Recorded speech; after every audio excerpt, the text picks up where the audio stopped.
नमस्कार। आज हम सरकार के एक बहुत ही दिलचस्प नियम को समझने वाले हैं। ये एक ऐसा नियम है जो पर्दे के पीछे रहकर ये पक्का करता है कि सरकार का कामकाज कभी रुके नहीं।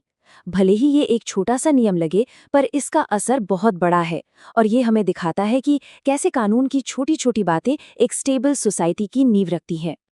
तो चलिए एक सीधे से सवाल से शुरू करते हैं। जब कोई सरकारी अधिकारी एक पोस्ट से दूसरी पोस्ट पर जाता है, तो क्या उसकी शक्तियां, उसकी पावर्स भी उसके साथ चली जाती हैं? ये एक बुनियादी सवाल लग सकता है, लेकिन इसका जवाब गवर्नेंस की कॉन्टिन्यूटी के लिए, मतलब शासन के लगातार चलते रहने के लिए बहुत ही जरूरी है। और इस सवाल का जवाब हमें मिलता है भारत के नए कानूनी ढांचे में भारतीय नागरिक सुरक्षा संहिता 2023। आपको तो पता ही है कि ये कानून हाल ही में हुए बड़े कानूनी सुधारों का हिस्सा है, और यही हमें बताता है कि जब अधिकारी बदलते हैं तो उनकी शक्तियों का आखिर होता क्या है। ठीक है, तो अब इसमें थोड़ा गहराई से उतरते हैं। हम इस संहिता की धारा 27 यानी सेक्शन 27 का विश्लेषण करने वाले हैं। हम कानून की भाषा को, इसके एक एक शब्द को बिल्कुल आसान भाषा में तोड़कर समझेंगे, ताकि सब कुछ एकदम साफ हो जाए। तो ये है सेक्शन 27 का वो जरूरी हिस्सा। यह हिस्सा एक बहुत ही खास सिचुएशन के बारे में बात करता है। चलिए सबसे पहले इस हिस्से पर फोकस करते हैं। उच्च न्यायालय या राज्य सरकार द्वारा किन्हीं शक्तियों से निहित किया गया है। ये कानून का पहला और सबसे जरूरी हिस्सा है।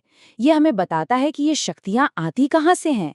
ये किसी की पर्सनल पावर्स नहीं है, बल्कि हाईकोर्ट या राज्य सरकार इन्हें आधिकारिक तौर पर देती है। तो ये निहित शक्तियां या इन्वेस्टेड पावर्स आखिर हैं क्या? देखिए, सरल शब्दों में कहें तो ये वो खास कानूनी अधिकार हैं जो किसी सरकारी पद को, मतलब किसी ऑफिस को दिए जाते हैं ताकि वो अपनी ड्यूटी पूरी कर सकें। इसे एक चाबी की तरह समझ सकते हैं जो किसी रोल के लिए खास क्षमताओं को अनलॉक करती है। मतलब शक्ति व्यक्ति के पास नहीं, बल्कि पद के पास होती है। अब आते हैं शर्तों पर। ये नियम हर सिचुएशन में लागू नहीं होता। ये तभी लागू होता है जब अधिकारी को उसी प्रकृति के बराबर या उच्च पद पर समान स्थानीय क्षेत्र के भीतर नियुक्त किया जाता है। यहाँ तीन बातें बहुत जरूरी हैं। पोस्ट बराबर या उससे ऊंची होनी चाहिए, उसका नेचर एक जैसा होना चाहिए, और लोकल एरिया भी मिलता जुलता होना चाहिए। तो इस समान स्थानीय क्षेत्र का असल मतलब क्या है? इसका मतलब है एक नया ज्योग्राफिकल एरिया जो काम के लिहाज से फंक्शनली पुराने वाले जैसा ही हो। जैसे मान लीजिए एक जिले से दूसरे वैसे ही जिले में ट्रांसफर होना। कानून ये पक्का करता है कि तुलना बिल्कुल सही और लॉजिकल हो। तो सबसे जरूरी बात क्या निकल कर आती है? यही कि शक्तियां पद से जुड़ी होती हैं, किसी खास जगह या किसी इंसान से नहीं। बस यही सेक्शन 27 का मूल सिद्धांत है। ये एक सिंपल लेकिन बहुत ही पावरफुल आइडिया है जो पूरे एडमिनिस्ट्रेटिव सिस्टम का आधार है। चलिए अब इसे एक प्रैक्टिकल सिचुएशन से समझते हैं ताकि ये और भी साफ हो जाए। ये देखने के लिए कि ये नियम असल में काम कैसे करता है, हम एक छोटा सा काल्पनिक उदाहरण लेते हैं। मान लीजिए एक अधिकारी है पटेल। पहला कदम, उन्हें जिला ए में पोस्टिंग मिलती है और राज्य सरकार उन्हें कुछ शक्तियां निहित करती हैं। दूसरा कदम, उनका तबादला जिला बी में उसी के बराबर की पोस्ट पर हो जाता है। और तीसरा कदम, सेक्शन 27 के तहत अधिकारी पटेल को जिला बी में ऑटोमेटिकली वही शक्तियां मिल जाती हैं बिना किसी नए आदेश के। देखा कितना सीधा और असरदार है। लेकिन यहाँ एक छोटा सा ट्विस्ट है। कानून में एक बहुत जरूरी अपवाद, एक एक्सेप्शन भी शामिल है। जब तक कि उच्च न्यायालय या राज्य सरकार अन्यथा निर्देश न दे। इसका मतलब ये है कि ये जो ऑटोमेटिक पावर ट्रांसफर है वो हमेशा ही लागू होगा, ऐसा जरूरी नहीं है।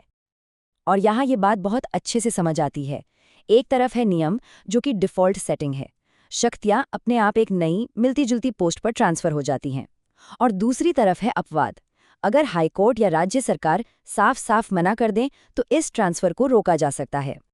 तो अब सबसे बड़ा सवाल ये है कि आखिर इस नियम की ज़रूरत ही क्यों है? ये सिर्फ एक छोटी मोटी प्रोसेस की डिटेल क्यों नहीं है? चलिए देखते हैं कि अच्छे शासन के लिए सेक्शन 27 आखिर इतना जरूरी क्यों है।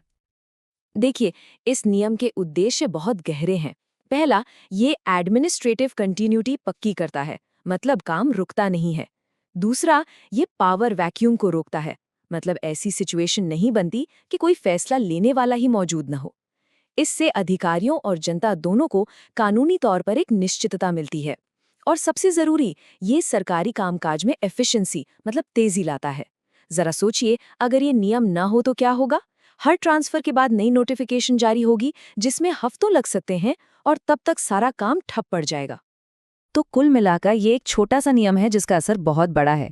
इसे सरकार की मशीनरी को बिना किसी रुकावट के एकदम स्मूथली चालू रखने के लिए ही बनाया गया है। ये शासन की नींव में लगे उन अनगिनत नट और बोल्ट में से एक है जो पूरी इमारत को एक साथ जोड़े रखते हैं। और हम आपको इसी सोच के साथ छोड़े जाते हैं कि इस तरह के अनगिनत छोटे छोटे नियम मिलकर एक काम करने वाले समाज की वो अदृश्य नींव कैसे बनाते हैं जो हमें दिखती तो नहीं पर सब कुछ उसी पर टिका होता है। ये सोचने वाली बात है कि कैसे कानून की ये बारीकियां हमारी रोज की जिंदगी को व्यवस्थित और प्रिडिक्टेबल बनाती हैं।